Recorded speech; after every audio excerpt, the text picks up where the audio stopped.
What's up guys, how my beautiful people doing? Welcome back to my YouTube channel. My name is Dan. Today we're gonna talk about Melasyl, which is the new groundbreaking ingredient from L'Oreal. It is supposed to be better than Hydroquinone, and if you guys know, Hydroquinone is the gold standard for treating hyperpigmentation. We don't have anything better than that at the moment in the market.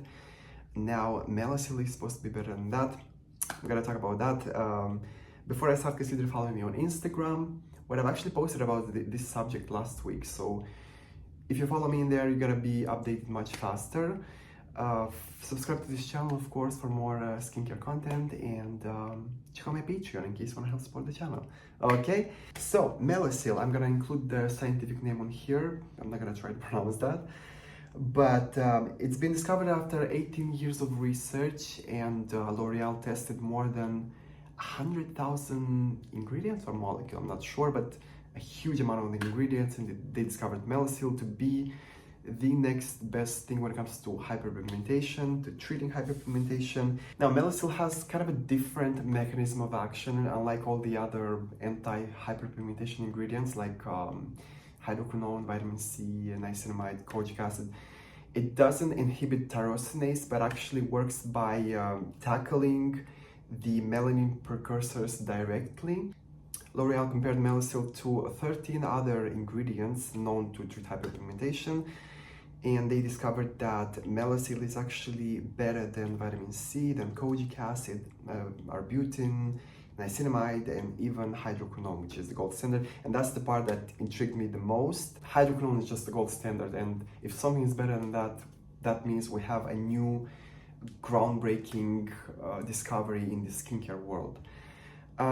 So what's also interesting is that they noticed a reduction in hyperpigmentation using Melasyl even without using sun protection, which I don't recommend.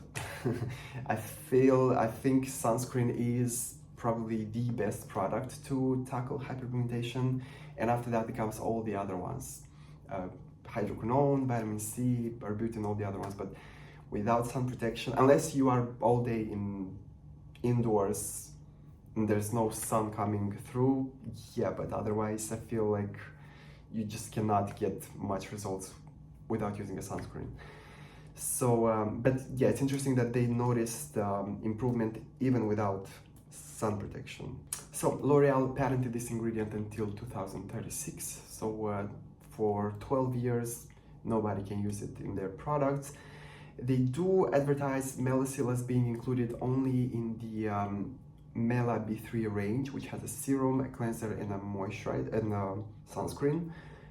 The range from La Roche-Posay, Mela B3. But I did find that they've actually included it also in the L'Oreal Bright Reveal Serum. They just don't advertise it in this one, but it is in here. Not sure if it's the same percentage. I would tend to think it is the same percentage, but I cannot be 100% sure. I just cannot afford the La Roche-Posay Mela B3. That serum is around $50, and I smelled it, and it smells very bad. Has a very just not good, strong fragrance, and I'm not gonna pay $50 for that. But I did find it in this one. This smells much better. The smell dissipates pretty fast, and I paid around $12, $13 in Istanbul, which you're gonna find much cheaper products in Istanbul. Everywhere else I've seen this one for around $20, so it's still a pretty good price. So with all that being said, I did a 1-month experiment where I applied Melasyl on this side of my face, and I applied hydroquinone on this side of my face. I applied hydroquinone only under my eye though, because just that's my problematic area, here and here. I apply this one twice a day for the Melasyl, because that's the amount they've used in the studies. That's how often they used it. And I did apply hydroquinone once in 3 days, because that's just how most dermatologists recommend using it. Besides that, I haven't changed anything in my skincare routine. I kept using my tretinoin, I kept using all my skincare products. Of course, a lot of sun protection. I was very diligent about sun protection, just because hydroquinone, you have to be. It's a pretty dangerous ingredient otherwise. I made sure I reapply. The Bright Reveal Serum was really easy to use, very easy to incorporate in my skincare routine. It has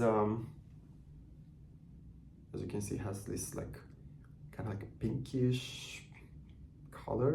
It's not really pink actually, it's kind of like peachy, I guess. It has a very nice texture. It does have fragrance, it does have alcohol. It is long-lasting safe at least, so that's good. The alcohol is included in here to probably increase the penetration of niacinamide in the active ingredient. The fragrance, like I said, it is on the stronger side, but it dissipates very quickly. After a couple of minutes, you don't really feel it on your skin, on your face. You cannot really smell it, basically. So I'm gonna include footage in here so you guys can see how my skin looked like before the experiment. Not a lot of hyperpigmentation, just around my eyes. That's just my most problematic area. It started to bother me kind of, so yeah, you can see those definitely. And here are the results after 1 month. As you guys can see, on the side where I used hydroquinone, the dark spots are almost completely gone. I would say 80-90% of the dark spots are gone. Definitely. While on the Melasyl side, I just cannot say the same. I do see a little bit of improvement, but it's nowhere near what I achieved with hydroquinone, and Melasyl was supposed to be stronger than that. So there goes that claim. But like I said, not sure if the percentage is the same as in the Mela B3 serum, although I highly doubt. I just don't really believe this new ingredient is better than hydroquinone. It would have been probably everywhere by now, just because we don't have anything stronger than hydroquinone. But these are the results. There is a slight improvement in the on the Melasyl side. I'm not sure if it's because of the serum, not sure if it's because I was more aggressive with my sun protection. I really made sure I reapplied. I stayed in the shadow just because I was using hydroquinone, and I know how kind of dangerous that might be in case you don't protect your skin. You might have rebound hyperpigmentation, things might get worse. You can get permanent darkening of the skin, so I just made sure I was careful with that. Yeah, these are the results. A little bit disappointing, I gotta say, but like I said, I see a little bit of improvement on the Melasyl side. I'm not sure if it's because of the Melasyl or more sun protection. It probably a little bit of both. Overall, this one is not a bad serum. It is. I might actually consider repurchasing this one just because I love the texture. I love that it has 7.5% niacinamide, which is a very high amount. And niacinamide is also known to improve hyperpigmentation. So I'm not sure if it's even the Melasyl or the niacinamide in this one. What I also like is that it has LHA, which is a more gentle form of BHA. It's a newer generation BHA. And I think, sorry guys, got a phone call. What was I talking about? LHA. So I suppose this one has 0.3% LHA just because that's how much they used in the study. In a study containing Melasyl, they said 0.3% LHA improved the efficacy of Melasyl. So I have, I'm pretty confident that they use 0.3% of LHA in this, although I'm not sure. So I like that. The LHA is gonna work great for blackheads. It might help a little bit with acne. I haven't noticed much, even though I used it on one side. My blackheads were pretty much the same, but it's nice knowing that we have an LHA ingredient in this one. Just overall, not a bad product. Kind of like a niacinamide serum, I would say. Although we have much better niacinamide serums on the market, this one has the LHA, which is a very rare ingredient, so it kind of stands out because of that, thanks to that. So yeah, that's pretty much it, I guess. That sums up my experiment. I'm gonna include some footage here with the UV camera, so you also see the improvement in the dark spots. There's definitely improvement on the hydroquinone side. At this point in time, I'm just not convinced about Melasyl. Hopefully my opinion is gonna change if we see more people having great results with it. You know, everybody's skin is different, so if I didn't have results, that doesn't mean other people are not gonna have. Also, maybe in the future I'll try the Mela B3 serum from La Roche-Posay. If anybody wants to send me that serum, please. But for now, I'm just gonna say Melasyl is definitely not better than hydroquinone.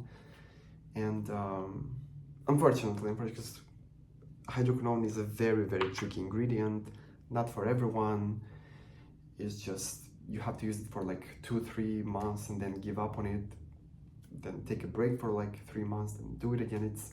It's a very, very tricky ingredient, so I would love to see something much easier to use, much more customer friendly, but at this point in time we don't have that, unfortunately. I hope you guys find this video interesting. I hope you find it helpful.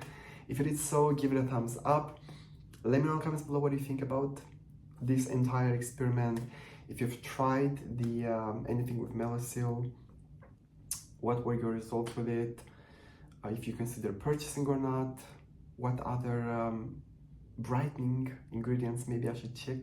Maybe something new that I'm not familiar with yet. I love you all guys. See you all in my next video. Bye.